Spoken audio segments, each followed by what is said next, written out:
Okay, hello everyone. My name is Peter, and I have wonderful, incredible news today. I want to announce now the new triumphant return of the Peter Pen. That's right. Here we are. Take a look at it. This is what the boxes look like. The Peter Pen Signature Edition. And you might be thinking, Peter, wow, another pen. But it's not just another pen, okay? There's a few key differences, and let's do a little unboxing here. Peter Draws, Narwhal Pens, Peter Pen, and you'll notice here it says Signature Edition. And that's very important. Okay. Now, one thing you'll notice here is that there's a pen inside, which is very important, and this is what it looks like. There's also a little metal wrench that comes with each pen. That's for adjusting and removing the piston here. You can see I've already used this pen. I just put it in the box for dramatic unboxing purposes because there's already ink in it. They don't ship with ink in them. I'll make that clear, okay? But it comes with the wrench. Comes with some instructions. This pen is manufactured by Narwhal, okay? Comes with a warranty card. But let's get to the really cool stuff. Now, there's a couple of things that make the Peter Pen Signature Edition different and special, both from the previous Peter Pen and all other fountain pens. First of all, these pens are a numbered limited edition. As I take off the cap here, you'll notice some of the cool effects of the acrylic patterns I chose. Each pen is, of course, I have a couple of them here. Individual has its own unrepeatable patterns. Each pen is different from every other pen. And I like how you can see the forms moving within the forms as you uncap it. And I love these swirls. But the important part with the numbering is, look, right here on the cap, the numbers. I have the very last pen, 1080 out of 1080, and 1009 out of 1080. You might be wondering why it's called a signature edition. Maybe because you can sign things with it.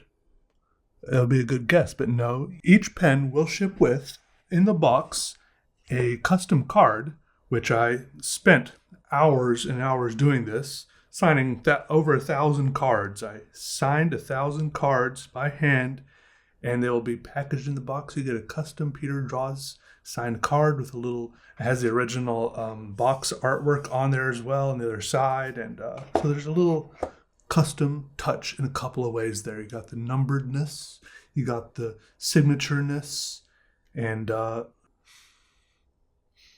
will say it smells like French fries too. It could just be my fingers though, because I just ate French fries. Click the link in the description, of course.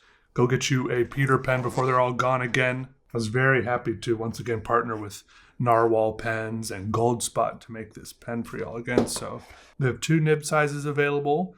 I signed all the cards with the bold tipped one. Broad, is that what B stands for? Big. And then I'm going to draw a picture with mostly this fine tipped one. Now, I did the box art with the first edition of the Peter Pen. Look at that. Couple generations of Peter Pens here. They both have their strengths. I will say the second edition here does look a little bit cooler when you've got black ink in it, which is the color I'm typically putting in my pens. They have the nice silver band around it there. You can see the numbering on the cap, which is mirrored. You turn this to make the piston go in and out. All right. I shouldn't turn it too much, otherwise ink will start squirting into the cap there. I just like it there. The good, solid pens. You can see there's even a little narwhal design there on the nib. Those designs. I like how they turn inside of each other. You can see the different designs through the acrylic. Anyways, I hope you enjoy these if you managed to get one. Thank you for all the support and excitement on the previous release. I have only all of you to thank for that, so hope you enjoy these too. Let me know if you have any questions. They do post decently. Look at that.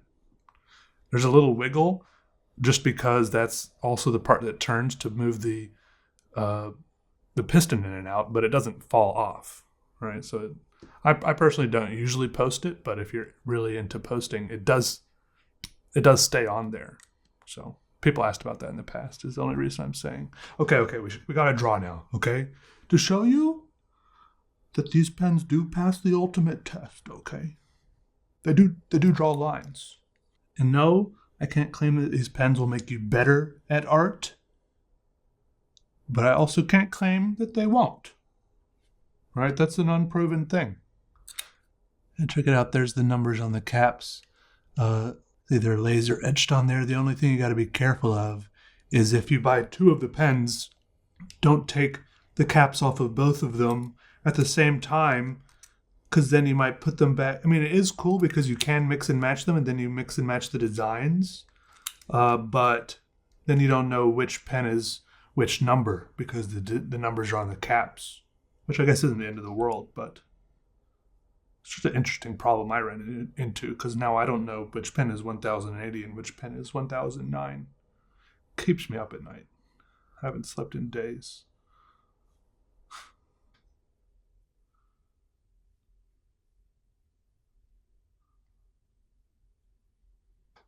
I think it's the other way.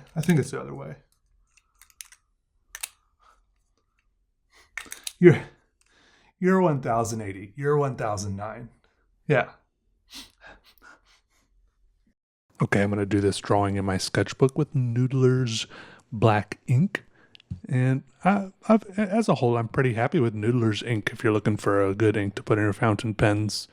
I mean, they have a very broad range of beautiful, gorgeous colors.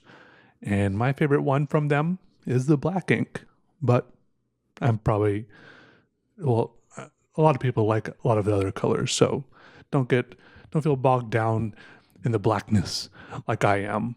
Also, I had a great time before, let me tell you, with the previous Peter pen, all the people posting pictures of their pen with their sketchbook and their little pen holders, and some people post it with their plants and drawings they had going. Just, if you get one of these, make sure to tag me and show me on Instagram or Twitter or whatever. It's fun to see something, like my pen out there in your hands, out there in the world. It's like my little babies flowing out across the face of the earth.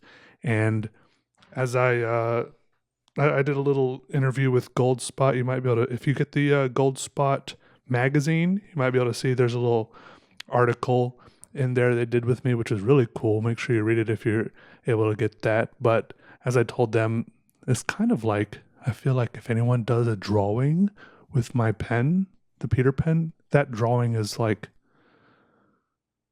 a descendant of mine, like a grand drawing, like a grandchild, but a grand drawing. Is it a bad metaphor if I have to explain it like that? Anyways, even if you're not good at drawing, you don't have to show me what you draw with it. Just, maybe you're just cuddled up on a Friday night watching a movie with it. These pens make great company, okay? At least they have for me. Also, I will say, this is a little note for a video I'm posting in the future, maybe the next video I post, which is a little bit weird because this drawing here is the last page in the sketchbook, which is really exciting, but I haven't, at least at the time of me posting this video, I haven't posted the video for the penultimate page in the sketchbook. I guess that would make this the ultimate drawing.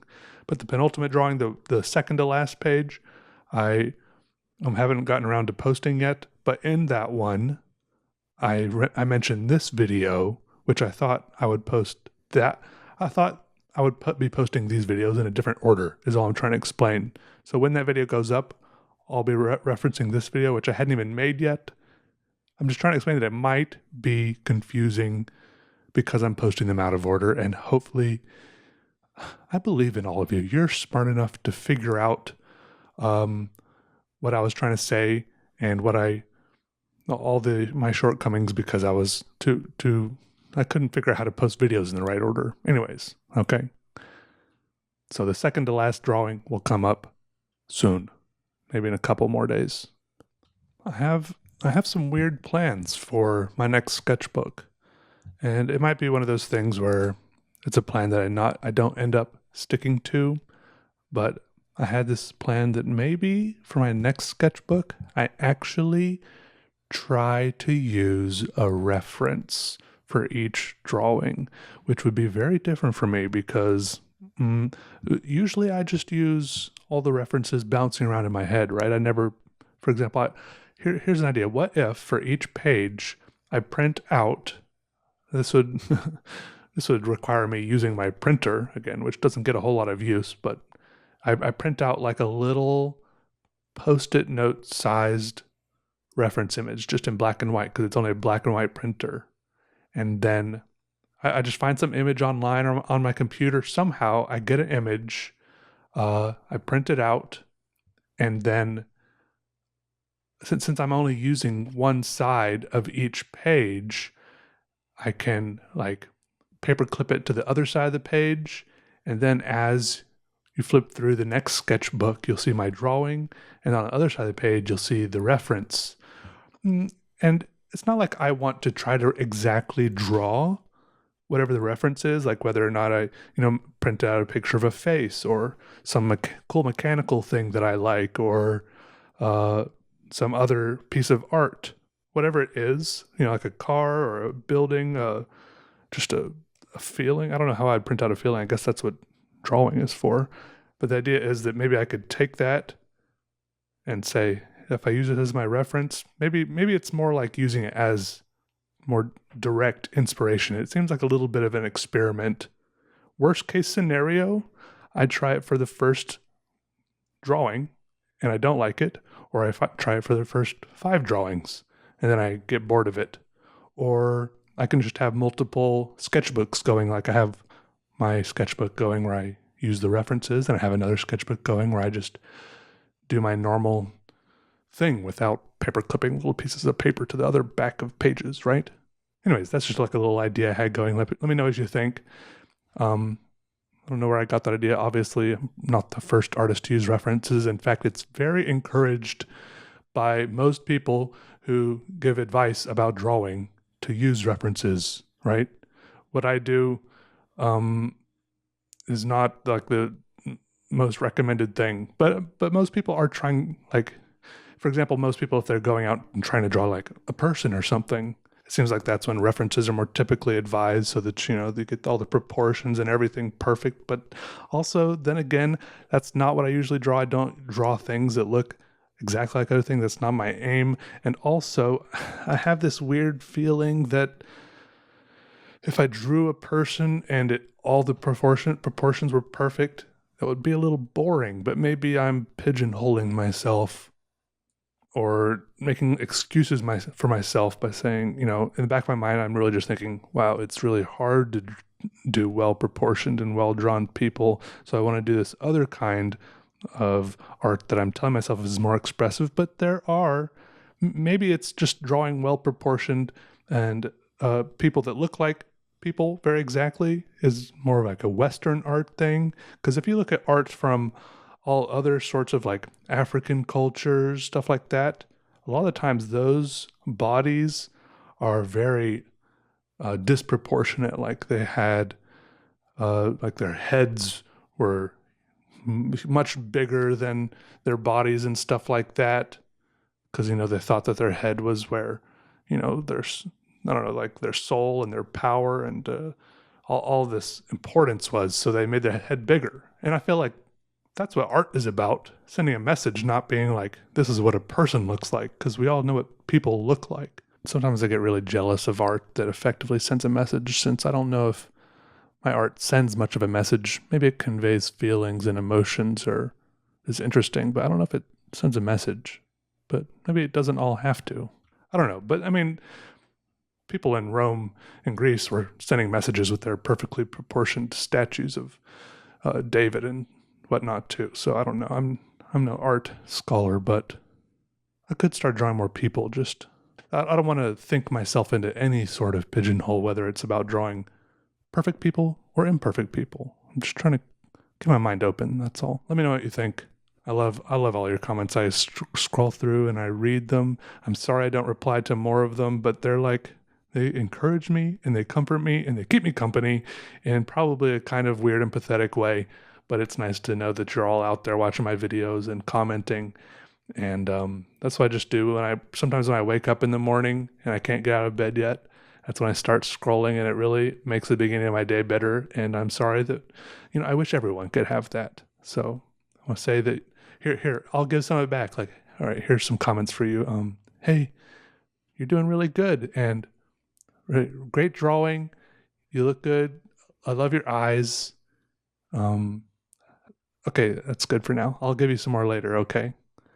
All right. And also, if you get a pen, uh, definitely show it to me. I mean, you don't have to, but I love seeing all the pictures of the pens before. And thanks for all the support. All right. Bye.